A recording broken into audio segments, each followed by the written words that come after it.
Bueno, vamos a empezar con las características generales de lo que es el derecho. Nosotros podemos hablar normalmente o hablamos normalmente de la palabra derecho. Si yo preguntara qué es el derecho, ustedes inmediatamente lo identifican con normas. El derecho son leyes, el derecho es la constitución. Si yo pregunto qué van a estudiar en un curso de derecho, ustedes dicen las leyes, se creen que se tienen que aprender los números, las leyes, las letras de memoria y eso. ¿Tá? Pero no siempre es lo mismo, ¿no? Pero también usamos muchas veces, si no nos damos cuenta, la palabra derecho de otra manera. Por ejemplo, yo a veces digo, bueno, yo como profesor tengo derecho a exigirle a mi alumno que estudie. Yo como profesor tengo derecho de poner un escrito determinado día. Ustedes a su vez dicen, bueno, pero yo como alumno tengo derecho a que me expliques, a que me enseñes.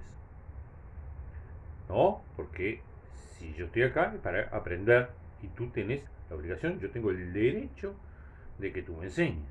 Y así innumerables veces, ¿no? Sobre todo a veces hablamos mucho de los derechos de propiedad, ¿no? O sea, yo puedo decir, esta lapicera es mía, estoy hablando, y entonces alguien me dice, bueno, pero yo la necesito, me la llevo. No, no, yo tengo el derecho sobre la lapicera. Si yo quiero te la presto, si yo quiero no. Si yo la tengo que utilizar, es mía y el derecho es mío sobre ella, ¿verdad? Bueno, y así con muchísimas cosas que nosotros usamos de las dos formas la palabra derecho. ¿Mm? Si nos ponemos a analizar esas dos formas, no son formas iguales. Porque cuando yo digo esta lapicera es mía, ¿verdad? Yo tengo el derecho de hacer con ella lo que quiero, la presto, la regalo, me la quedo para mí, la uso, no la uso, la rompo, la tiro, es un derecho mío. Y ahí el derecho no aparece como yo les hablaba recién a ustedes, ¿no? Del derecho como una norma. O sea, ahí no es una ley que yo tenga que usar la lapicera, romperla. No. O sea, la gran diferencia es que yo una norma la tengo que cumplir. Yo, dice la norma que no puedo matar. Si mato me sancionan. Por lo tanto, entonces, no es un derecho, es una obligación que yo tengo. ¿Verdad? Y sin embargo, por este lado, no aparece como una obligación. A mí nadie me obliga a hacer nada con esa lapicera. Por el contrario, yo hago lo que yo quiero con esa lapicera. Entonces, tenemos por un lado, ¿tá?, el derecho como un poder de decisión, como una facultad. Yo con esta lapicera hago lo que yo quiero. Es mía, por lo tanto yo tengo derechos sobre ella. Derecho de uso y derecho de propiedad. Yo hago lo que quiero. Les repito, como dice recién, la doy, la regalo, la presto, me la quedo, la uso, la rompo, la tiro. Hago lo que yo quiera con ella. ¿Verdad? Por lo tanto, entonces, ahí el derecho aparece como una facultad mía. Yo elijo lo que hacer con ella. Es parte de la libertad del individuo. Es parte de la esencia del individuo. ¿Verdad? Entonces, ahí tenemos una, una parte de lo que, una acepción de lo que normalmente nosotros llamamos derecho. Pero vamos a la otra que hablamos recién. Y la otra acepción es el derecho como una norma. El derecho se me impone a mí. El derecho se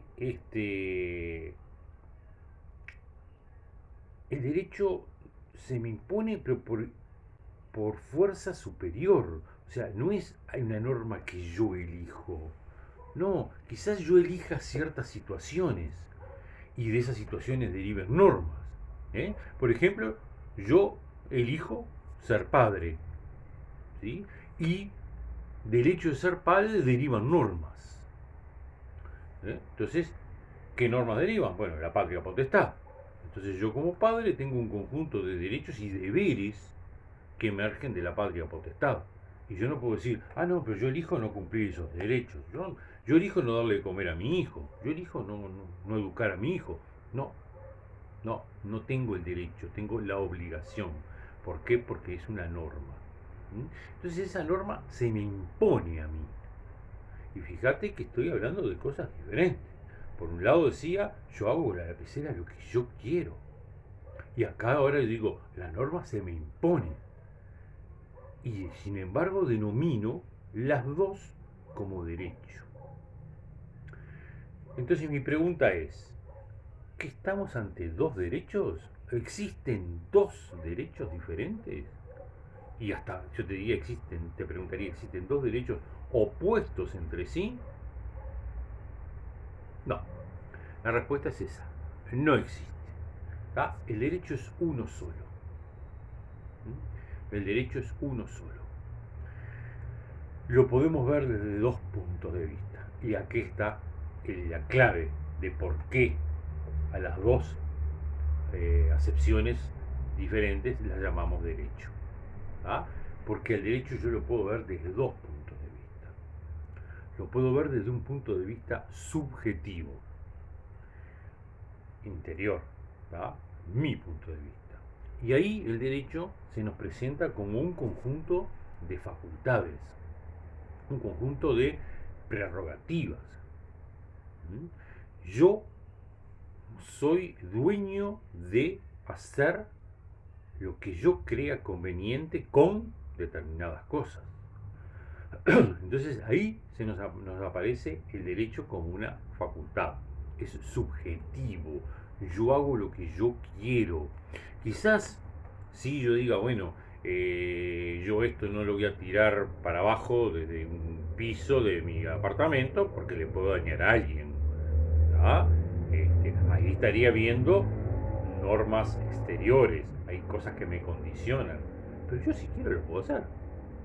Es más, yo si quiero, abro la ventana y cuando pasa alguien se lo tiro arriba. Va a haber consecuencias, pero desde el punto de vista subjetivo es lo que yo quiero. Y así es el derecho desde el punto de vista subjetivo. ¿Y qué pasa? Como todos tenemos ese derecho subjetivo, tenemos que pensar en la naturaleza humana. ¿Cuál es la naturaleza humana? La naturaleza humana es que el hombre es un ser social. El hombre es un ser gregario. Imagínate que ya lo decía Aristóteles. Aristóteles. Estamos hablando de la época anterior a Cristo. O sea que te estoy hablando más de 2000 años atrás. Aristóteles decía que el hombre es un animal político por excelencia. Vive, vivió y vivirá por siempre en sociedad. Para que esto no sea así, tiene que ser un dios o una bestia. ¿Qué quería decir Aristóteles? Primero, el hombre dentro del animal, ¿no? El animal humano. Y él lo habla como un animal, pero desde ese punto de vista, el animal humano para diferenciarlo de otros animales, de la especie digamos, natural. Después decía, es un animal político. O sea, nos tenemos que situar en la época de Grecia, de los siglos anteriores a la era cristiana. Cuando hablaba de animal político, hablaba de un animal social.